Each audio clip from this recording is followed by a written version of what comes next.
अस्सलाम वालेकुम रहमतुल्लाहि व बरकातुहू। क्या हाल है दोस्तों, मैं हूं आपके साथ शकील अहमद। ये मेरा यूट्यूब चैनल है शकील अहमद के नाम से।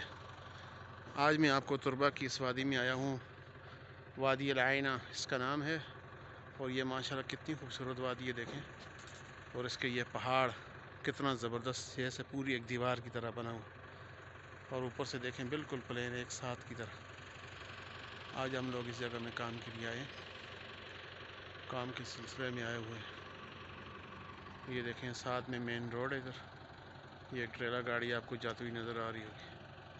ये देखें, ये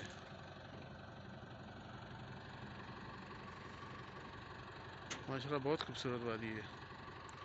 इसके अंदर ये पौधे कितने खूबसूरत कर रहे हैं निज़ाम अल्लाह रब्बुल इज़्ज़त का। देखें जी, कैसी खूबसूरती मेरे रब ने इन पौधों के अंदर रखी हुई है। ये देखें माशाल्लाह। ये सहरा के पौधे हैं, देखें। ये ज़बरदस्त किस्म। हम इधर काम के लिए आए हैं, देखें।